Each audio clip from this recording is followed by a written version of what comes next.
There's a lot of farms in Texas. I grew up on a farm. Didn't have any land.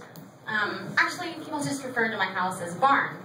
Now I say barn because we had a lot of animals. And I know what you're thinking, like a couple dogs, maybe a cat. No, we had a lot of animals. Yeah, apparently my mother was an animal hoarder.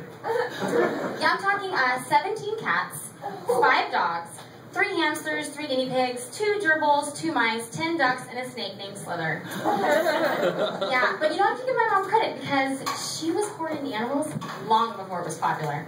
Yeah, she is a pioneer in the animal hoarding community, and you have to respect that. I mean, way ahead of her time. But the cats were the worst. Every single cat hated at least 2 other cats. So after a while of all this fighting and rape, my mom devised a system. So Puffy and Nina would stay in her room during the day. Teddy and Sophie would go in the basement. Tyson and Mr. Baby would hang out in the dog room. Mittens would go outside in the backyard. Mitzi would go outside in the side yard. Bunny and Sassy would go in the human side of the house. Ninja would go in the closet. And Cappy, Annabelle, Ethan, and Caesar would all hang out in the den. True. This is actually, you cannot make this up. And some of the cats would be rotated into different places during the day. Sort of, you know, stimulation and whatnot.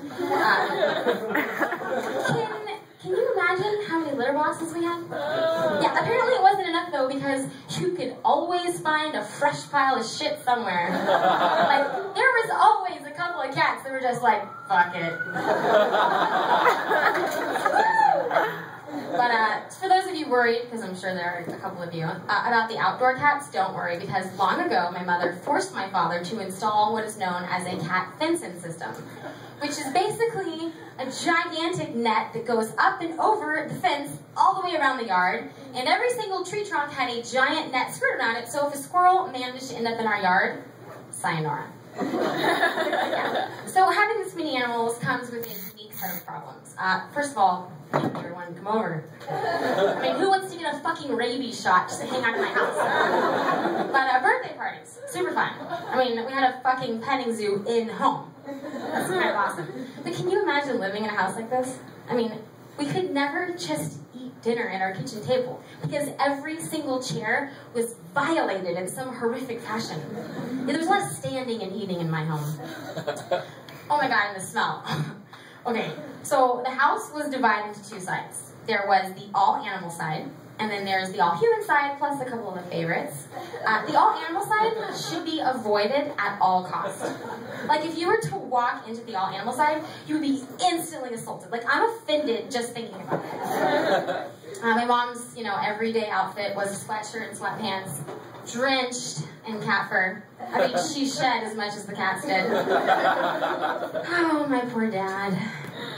Really, you guys, it's not his fault, okay? You cannot hold this against him. It's seriously not. In fact, he had many, many fights with my mom about the cats. But, you know, he's half Japanese, so he tends to be submissive.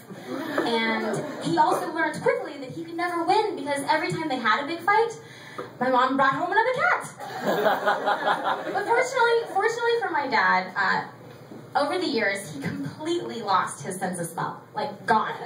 And I really think that this is his body's way of coping with cat pee. I mean, that is a survival mechanism at its finest.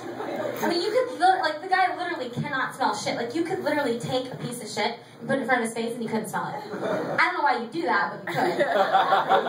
And thank God, too, because I swear, this has saved my mom and dad's marriage. 100%.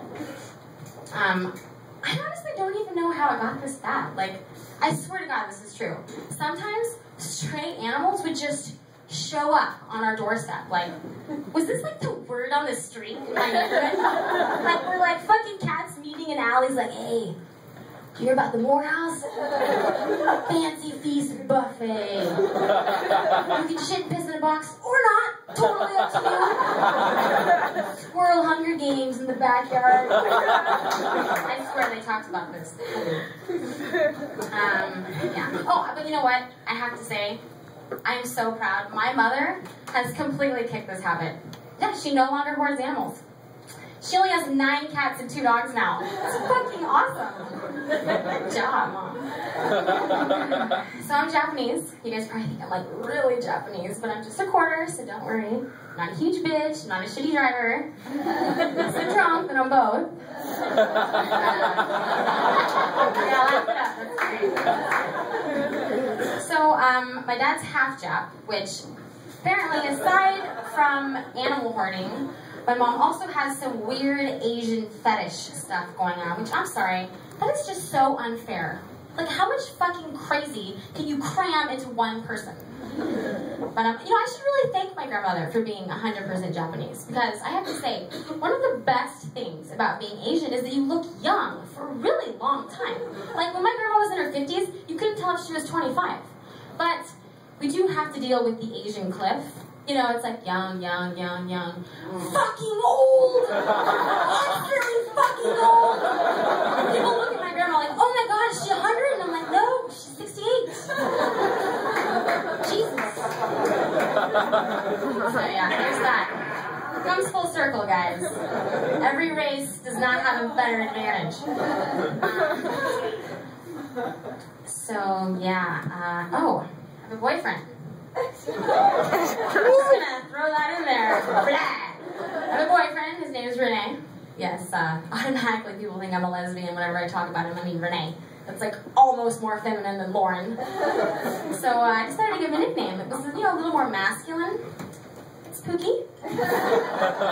And he's Arabic. Well, technically, he's not Arabic. He just looks Arabic, which I'm sorry, that's just as fucking bad. Okay? I still feel like I should get some major brownie points for being willing to date someone outside the box of what is socially acceptable. You know, we still get randomly searched at the airport. People in Glendale still love him, hate me, hate us together. He still gets turned on when he sees a woman having no personal rights and freedoms. It's sort of the same thing. Oh, so Pookie and I, we have one cat and one dog. And that's it. I'm not my fucking mother. The number's not changing, unless it goes down. And our cat Teddy, so we rescued him. He was neutered, had his balls chopped off. Sorry, guys.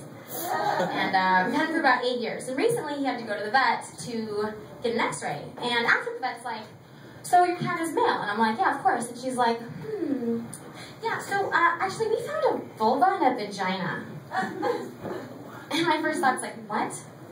Like, he fucking ate a vagina? Where the fuck did he find a vagina to eat? He is an indoor cat. And she's like, no, idiot. He has a vagina, he is a she. And of course I felt really stupid, but like, looking back, I mean, there were definitely signs. You know, Teddy loves to stick his, or her, butt like really high up in the air when you're petting her. But not just in the air, like in your face, like targeted at your face. And I always just thought, like, gross, okay, my cat just likes sticking his butt in people's faces, that's like his thing. No, apparently Teddy was going, hey, dumbass, look, I have a vagina! Now. Paul's actually giving it away, but, you know. So, just turned 30. No, don't do that. Look, there is nothing like turning 30 to remind you of all the shit you have not accomplished in your life. Yeah. But I am excited about one thing. You know, a lot of people have been telling me that women really hit their sexual prime in their 30s, and I am so excited about actually wanting to have sex with my boyfriend. That's gonna be fucking great. Ready for that to kick in.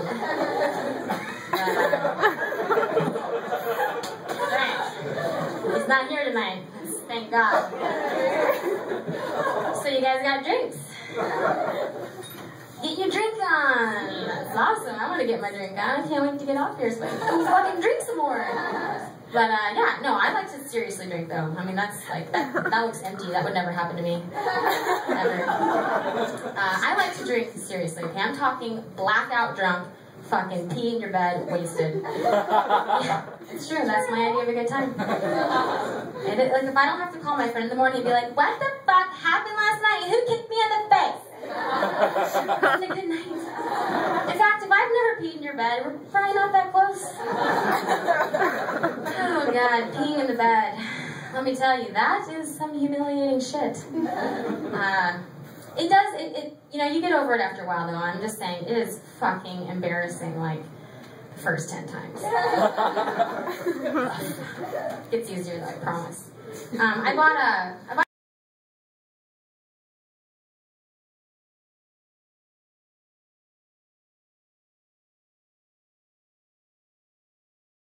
lunch? Sorry, that's gross, I know. Oversharing is gross. But seriously, I mean, drinking. Drinking's fun. Fuck, I mean, drinking is fun. Can we all agree on that? Yeah!